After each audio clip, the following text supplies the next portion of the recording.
Ladies and gentlemen, I am the American Spy Fox. Welcome to the channel.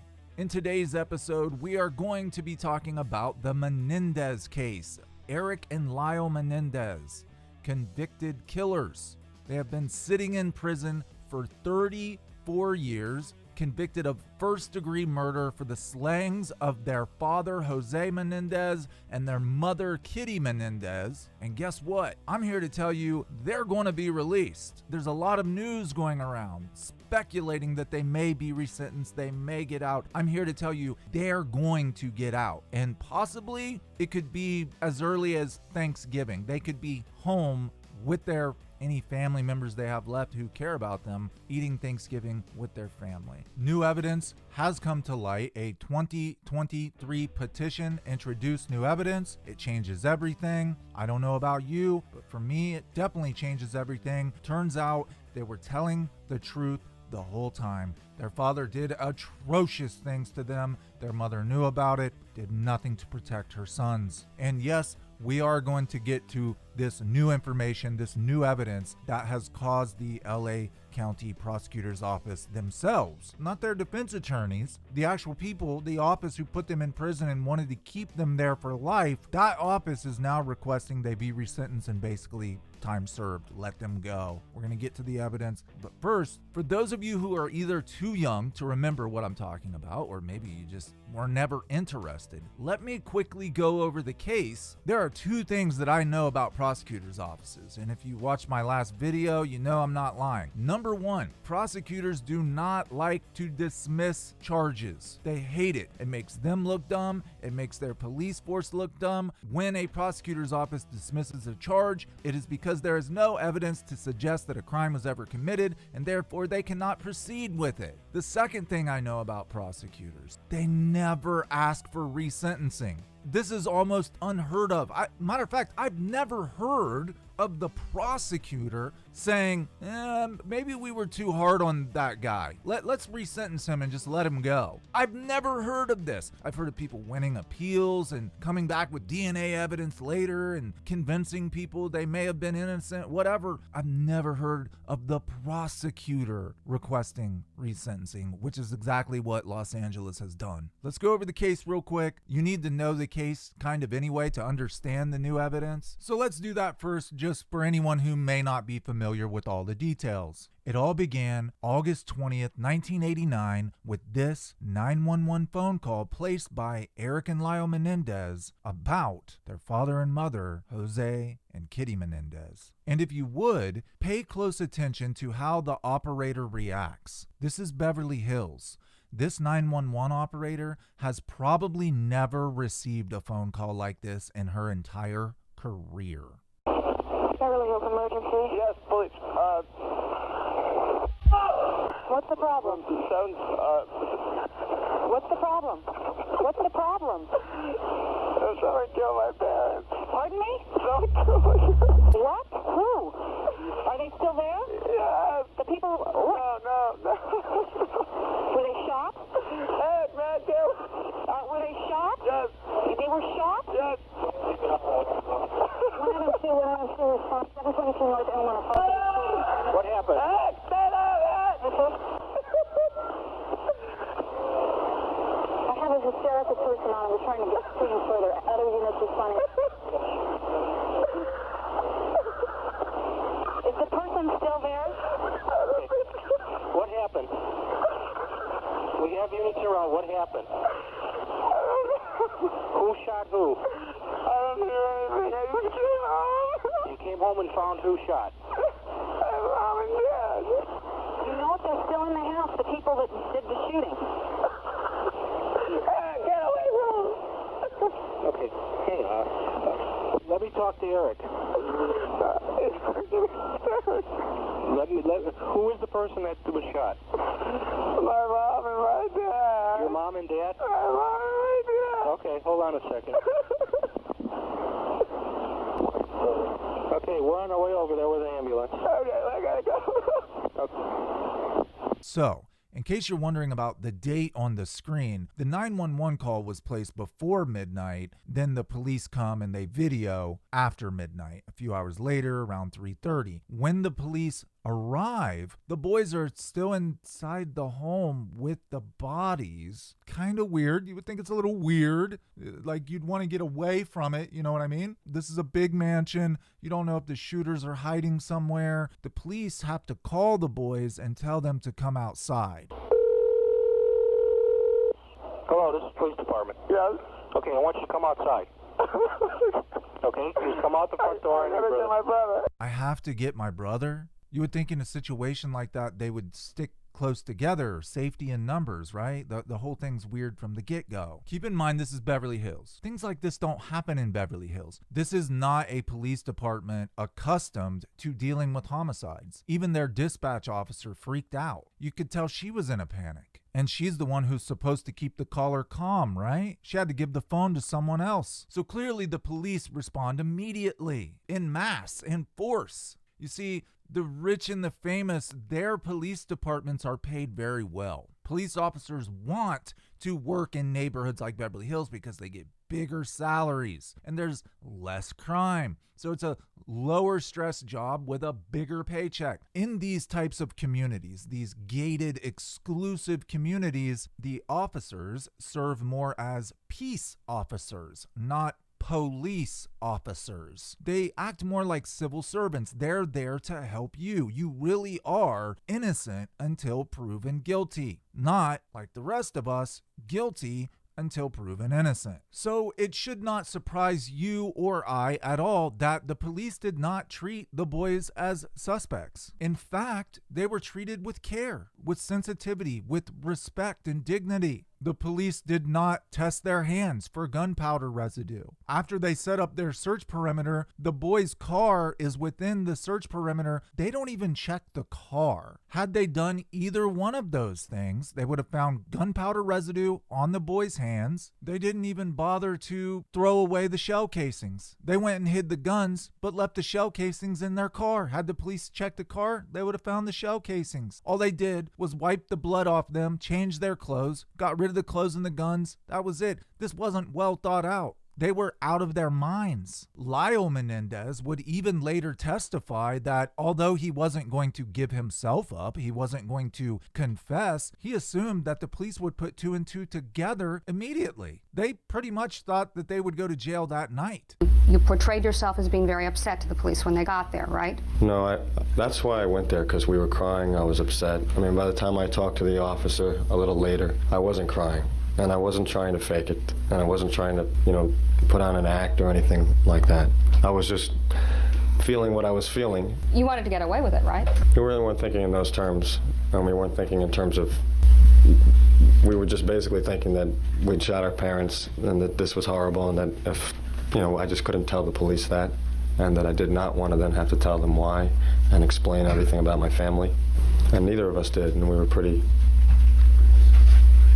firm about that. And I mean, we knew that they could easily figure it out, and we didn't know anything about how they investigate things, and they might figure it out right away, but until they did, they didn't want to volunteer. They didn't think to do that, which reinforces my idea that this was rage. It was, premeditated, but it was a long time coming kind of thing. It wasn't out of greed. I think Lyle and Eric expected that the police would be onto them immediately and that they'd probably go to jail immediately. Lucky for them, thanks to their geographical location, their prestige, their stature in the community, and a well-compensated police department unaccustomed to dealing with homicides, they get away with it. I believe once they come to their senses and they're like, wait a second, we didn't go to jail? That's when they're like, oh my God, we got away with it. Let's go spending money. We never have to endure this abuse again. Happy fun time. I think that they were actually astounded that they were not arrested because they certainly didn't go to great lengths to conceal what they did. The evidence was right there within the search parameter. They were not found out and arrested until March of 1990, 7 months later. During this time, the boys go on a shopping spree. They buy 3 Rolexes apiece, a Porsche, tailor-made suits. They buy a condo, a restaurant. It's insane. They get bodyguards, personal assistants. They're just going through money like there's no tomorrow. And they may have been thinking, might as well live it up now because eventually they're going to put 2 and 2 together. Greed may have been a minor motive, but it was not the primary major motive. Had they searched the car, the boys had went in and picked up the shells. So the police knew it was someone who was comfortable in the home, who knew they had time to go around picking up 13 shell casings. Had they searched the boys' car, they would have found 16 shell casings for 16 holes. The father, Jose, was shot 6 times, including a fatal shot to the head. The mother was shot 10 times. This is how unclearly they're thinking. This is how foggy their minds are, which further tells me this was a crime of passion. Now, once the police make it into the home, not only do they discover that the shell casings have been picked up, they also discover nothing stolen and there's no forced entry. They also notice Jose Menendez sitting on the couch as if he knew his attackers. He didn't try to run or jump away or anything. Somebody approached him that he knew. Now, the mom was on the floor, and again, YouTube policies, I can't describe it, but we can surmise that although she had been shot several times, she was still alive, and at least one of them had to go back out to the car, to the trunk where more shells were, reload, come back in, and finished the job, I guess you would say. That's how graphic this was. That's how determined they were to eliminate their parents. It was a graphic scene, horrendous. You can just imagine if buckshot will put a hole in a truck, imagine what it does to human beings. Jose and Kitty Menendez were shot 16 times with 12-gauge Mossberg pump-action shotguns using buckshot, not birdshot. This was an act of absolute uncontrollable rage. They wanted to not just kill their target, they wanted to destroy them, annihilate them. They weren't even aiming. They unloaded everything they had and loaded the Mossberg shotgun with more shells, went back in, and started to do it again. Now that I'm older and I'm really reading the details of the case, I understand how stupid I was, and others who believed this was an act of greed. They just wanted their father's money. This was an act of passion, intense internal rage. These boys were seeing red. If it were just something out of greed, as many people have believed for decades, they just wanted their parents' money, they could have poisoned them or done something less graphic to get rid of them. This was an act of emotion. And to elicit that kind of emotional response from not one,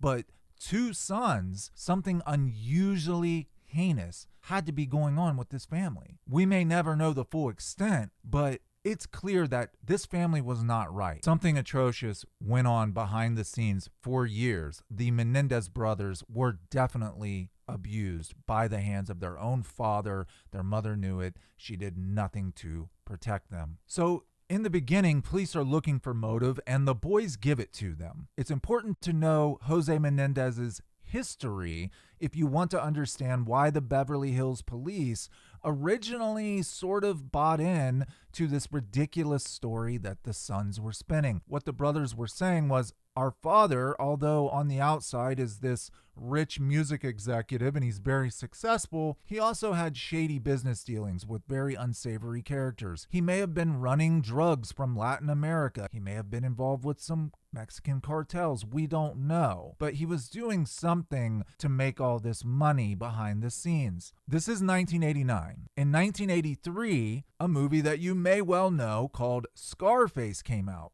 Well, what is Scarface about? It's about a Cuban refugee who flees Cuba during the revolution. He comes to America and he becomes a rich drug lord. There's a lot of prejudice at this point in time in America, especially towards Cuban Americans. Jose Menendez was a Cuban refugee, and rich, polite society doesn't want to believe that a Cuban could come to America as a refugee, work his way up the corporate ladder, which Jose Menendez did. He ran, at one point in time, he ran the company Hertz. Jose Menendez was responsible for hiring O.J. Simpson to be Hertz's spokesman. Eric and Lyle had met O.J. in their father's Beverly Hills mansion, and coincidentally, later they would meet him again in the LA County Jail. Jose Menendez moved to RCA Records, where he became a music executive. He signs a boy band called Menundo. I'd never heard of them before. I would guarantee my older sisters knew who they were. You may know who they were. They were the original New Kids on the Block, an all-Hispanic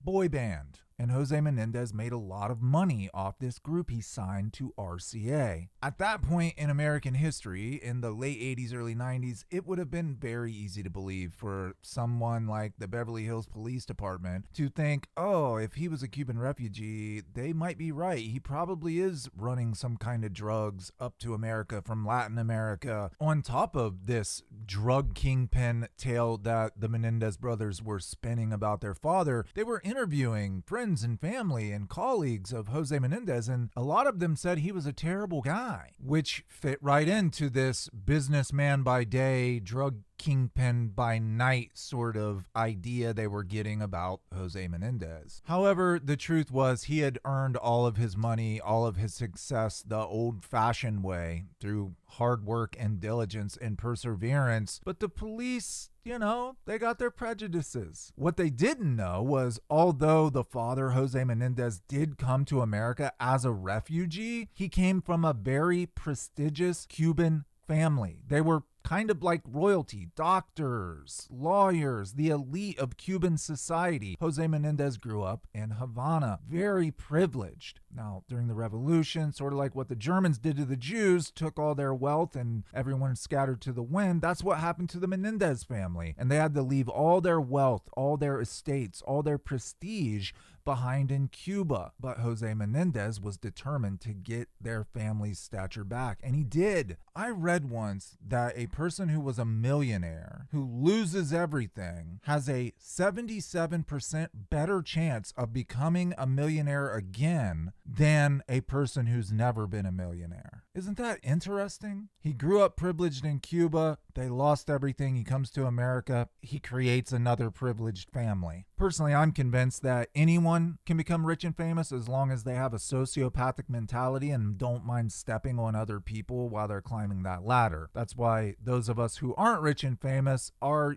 generally much more moral people, because we don't want to step on other people to get up that ladder. So I don't think it lasts very long, but at first the detectives are looking into it. Yeah, he's a Cuban refugee. Maybe he is running drugs. Maybe he did have some unsavory characters come into his home and do this to him. After all, why would two finely educated, young sort of sissy boys who get anything they want handed to them by their parents, why would they do it? So what we have here is a combination of variables. A police department that doesn't deal with homicides. Police officers who are used to being more respectful and more like a civil servant to the members of the community they serve, rather than being the hardcore detective who wants to lock them up. They didn't test their hands for gunpowder residue. They didn't search the car where the shell casings were, and they have their own prejudices against what a Cuban American should be. And this is where the story gets so crazy that if you wrote it as a script and took it to Hollywood, the king of fake, even Hollywood would say no one would ever believe this story. Eric Menendez is suffering PTSD, panic attacks. He's headed for a complete mental breakdown. He can't deal with the fact that he has killed his parents. He goes to the family shrink and confesses. But the shrink, Dr. Oziel, doesn't turn him in. He decides to record their sessions, get both the brothers to admit it, and then use it to blackmail them. You see, he knew that Jose Menendez had millions of dollars, and he knew that the boys would inherit the money, and he wanted to start his own company, and he thought, I really should go to the police, because once this happens, doctor-patient confidentiality goes out the window. Someone's been murdered. Legally, morally, he's supposed to go to the police, but he thought, if I keep their dirty little secret under the guise that I'm just a moral man who wants to help them through this traumatic experience, then they're going to have to invest in my company. He literally tells them, I want you to invest in my company. Now, if only 3 people on earth know that 2 of those people are guilty for for murder, and those two people have millions, and the third person says, hey, we can be friends. I'll keep this to myself. No one has to know. I'll even help you through the emotional baggage. But hey, would you mind investing a few million into this new business idea I have? We can be partners. Is that person asking them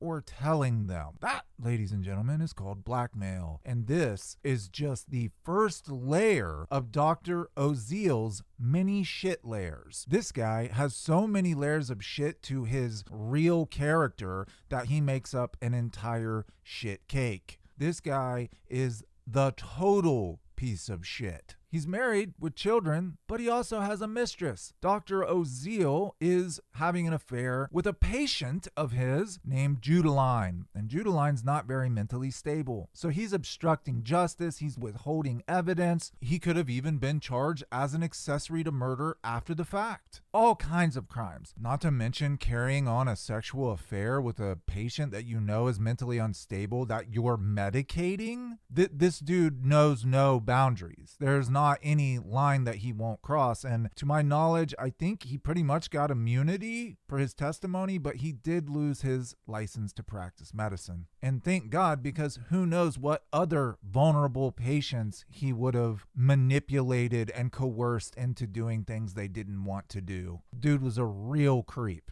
He coerced one of his very own mentally ill patients into a sexual relationship with him. So for him to go to Eric and Lyle and say, well, I'm a moral person and I Hippocrates' oath, first off, do no harm. You know, he tries to cover himself under the guise of, I'm just a moral guy who feels so much empathy for people that I just want to help everybody. He even convinces his own wife to allow the patient, Judeline, that he's having sex with, to move into the guest house. Yeah. This is real. This is totally real. He manipulates his wife and daughters into believing that he cares so much about his patients, and this one needs 24-hour surveillance. I'm going to nurse her back to good mental health because I'm such a great guy and I'm such a great doctor. Yeah, he manipulated his own wife and kids into believing that. He's also manipulated the patient, Judeline, into believing that he's going to divorce his wife and marry her. So when Judeline, who again is already sort of on the cusp, teetering, finally figures out that he's lying, he's not going to leave his wife, what does she do? She runs to the cops with the information that he's given her about Eric and Lyle Menendez. He didn't confide in his own wife about Eric and Lyle admitting to murder. He confided in his mistress, probably because he knew his wife had enough damn sense to say, you're gonna ask them for money and you're not gonna tell the cops? Like, who the fuck did I marry? You're actually a piece of shit on the inside. You fooled me, right? He doesn't really care about the female patient, what she thinks. He thinks he can manipulate her even more easily because she's not all there. He informs his mistress that he has this recorded session in security boxes, and if anything should happen to him, she should go to the police and tell them Eric and Lyle Menendez are responsible for Jose and Kitty's deaths. The proof is in these security boxes, right? Well, once she finds out he's not going to leave his wife for her, she gets mad at him. She wants revenge, and she goes to the police, blows the whole lid off the gasket. At the same time, Eric and Lyle, turns out, purchased shotguns in San Diego using Eric's roommate's stolen ID. These things kind of coincide with each other, and then they realize, yeah, for sure, the father didn't have any shady business dealings with any gangsters, and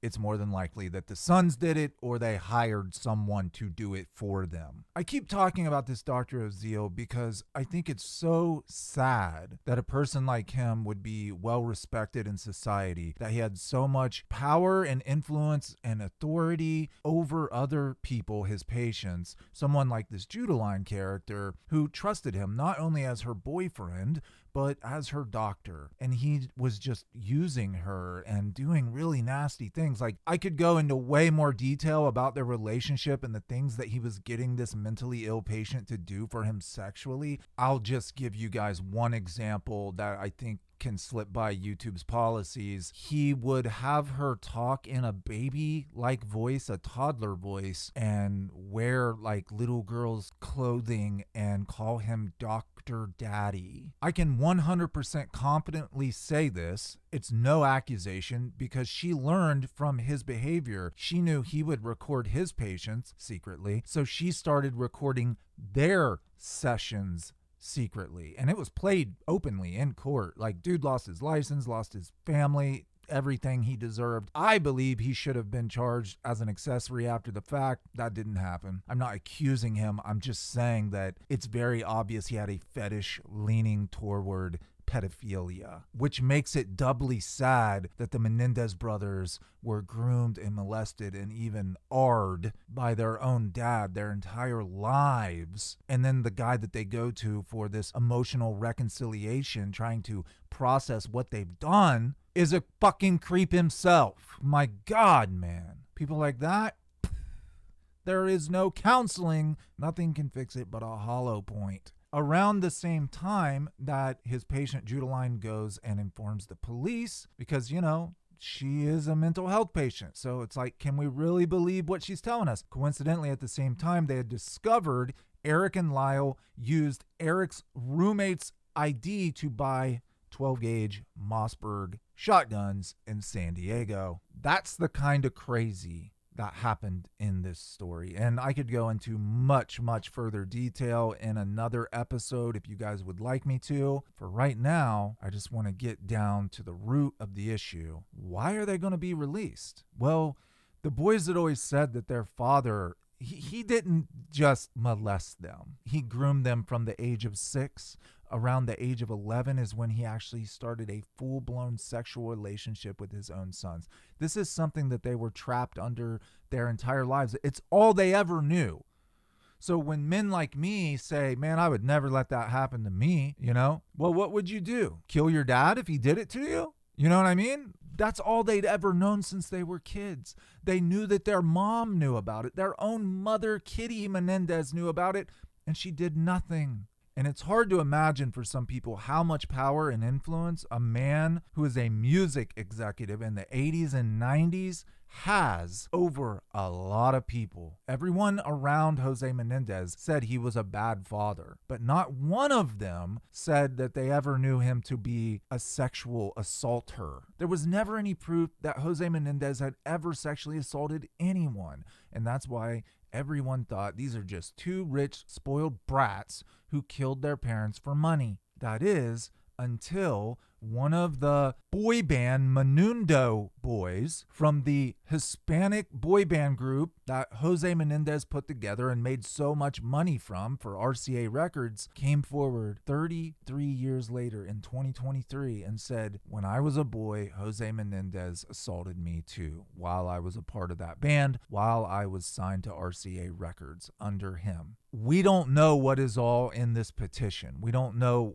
how much evidence there is. What I do know is that it has motivated the LA County Prosecutor's Office to seek a release, a resentencing, so these guys can be released. I can already tell you exactly what is going to happen. Mark my words. I spent years in prison myself. It was a long time ago, but I know the criminal justice system very well. I studied it. I sat for months in a law library in a prison just trying to figure out how the hell I got there. Right now, both Eric and Lyle Menendez are sentenced to life without the possibility of parole. What's going to happen is they are going to resentence these boys to life with the possibility of parole. Then they're going to recommend to the parole board that they be released. Once they are resentenced to life with parole, they're immediately eligible. They've been in prison for 34 years. Most murderers come up for parole after 20 to 25 years. Let me show you something else real quick. See their mugshot?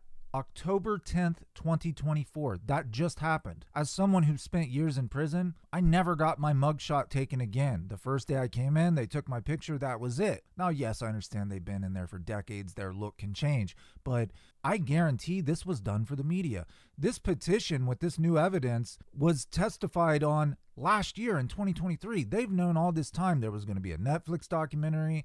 They were going to participate in another documentary. They've already known for quite a while that the possibility of them getting out is like 99%. And now I would say it's 100, because guaranteed California took this picture knowing they'd be smiling, knowing there would be all this media coverage, and they wanted you to see the Menendez brothers with smiles on their faces. I believe the brothers already know that they're going to be released. They've been told it's like 99.8% sure. That's why they're smiling. California is not going to admit to the media that they fucked up and these dudes did about 24 more years than what they should have. They don't want you to see the Menendez brothers with frowns on their faces looking like miserable people. I've also seen a lot of corruption within the prison systems and the government and the court system. So I don't know, maybe I'm just a little pessimistic. Call me crazy, but I find these weird details and I know what they're all about. I know what they're saying. They just scream to me. These dudes are getting out, and all the upper echelon of California already knows it. The LA prosecutor's office would not be making any kind of public statement about this unless they'd already made a deal that this is going to happen. The last thing I want to talk about, oddly, is Kim Kardashian. Now, I never mentioned this during the video, but you know about the Kardashians' relationship with O.J. Simpson. Well, guess what? The Kardashians knew the Menendezes too. And Kim Kardashian, surprisingly, believe this or not, Kim Kardashian is a huge advocate for prison reform and prisoners' rights. And like, she's not like one of these people that thinks people shouldn't be punished, because people need to be punished. But she's a advocate for people who've been too severely punished or maybe wrongfully convicted, things of that nature. She's been talking about it on Instagram. She's a part of the rich Hollywood elite, the LA elite. Do you think she'd be talking about it if they're not planning on releasing these boys? Before you know it, you will see Eric and Lyle Menendez on big podcasts talking about all the shit they went through. I guarantee it. Once that resentencing takes place, they're immediately eligible for parole. They would not be making these public statements if they didn't already know they're going to give them parole and they're going to release them. I know exactly how the criminal justice system works. It chewed me up and spit me out. I served years in prison myself, long time ago, but I did, and I'm telling you, no prosecutor's office in the world would do this unless they already know they're going to release them. That tells me that there is very compelling evidence in that petition, and that boy, who's now a man from that boy band group, he's telling the truth. He was assaulted. I wouldn't doubt it if other people come forward. You see, people say, why would it take him that long? You know, that guy knew that his sons were in prison, and he could have came out a long time ago and, you know, with proof that they were telling the truth. Well, do you know how difficult it would be for a man to admit that he allowed another man to do something like that? Even if you know they're just a boy, it's like nobody wants to believe that a boy can be assaulted and groomed and brainwashed and coerced just like women can be. Jose Menendez was a gatekeeper of Hollywood. He held this boy's fame in his hands. You want to be a star? You want to be rich and famous? You got to do what I want you to do. At the time, the boy may have even blamed himself. He may have thought, man, I asked for that. I wanted to be famous so bad I was willing to do anything. We don't know the circumstances, right? I'm just speculating. But I'm telling you, it happens to a lot more boys than you think. I was really shocked when Corey Taylor of Slipknot came out and said that he was arred by an older boy when he was young. You know, you wouldn't think a guy like that would ever have been assaulted, right? He's looks like a metal maniac, like somebody you wouldn't want to mess with. You never know, man. You never know what kind of secrets people are hiding that they don't want people to find out, that they're embarrassed about. For any of you who have stayed with me this long, I'm going to assume if you've made it to the end of the video, you like the channel. I'll part you with two pieces of wisdom. For you ladies out there, because there's a very strangely large amount of women who love these types of dudes, the Lyle and Eric, the damaged dudes who did decades in prison. My theory on that is these women want to take the tortured beast home and love and nurture it and turn him into a teddy bear. One of Colorado's most notorious, most violent prisoners ever ended up getting out, marrying this really pretty woman who actually had a lot of money, and now he goes antiquing with her. Like, his thing is he likes little dainty teacups and like glassware, and they go antiquing. And I watched this whole interview where he showed off all of his different tea sets. It was like hard to imagine this guy who would like fight the guards and beat people up and stab people, and now he collects teacups. So apparently it works sometimes, but that's my theory, is women who get into these kind of guys think that they can fix them. And you know, who knows, maybe with some of them you can. They have groupies. I'm sure they're receiving a lot of letters from a lot of women. Number one, Eric's already off the market. He's been married for 20 plus years. He has a 29-year-old daughter. She has an Instagram account. I don't know her name, but I'm sure you could find her. For some reason, she's never shown her face, although she does share pictures with Eric. Her and her mom's like prison visits. Her father died when she was very young, and Eric's the only dad she's ever known. She grew up visiting him in prison. Apparently, he's been very good to her because she calls him dad. Lyle, I don't know about. The last thing I wanted to say is I'll see you guys in the next one, which is going to be a 3 to 4 hour deep dive on the universe of Silent Hill, as well the chapter 11 of the Nirvana book, and a couple biography videos coming up. Thank you so much. If you actually stayed to the end, there's probably about 5 of you. I appreciate it. God bless, and I'll see you in the next one. Bye-bye.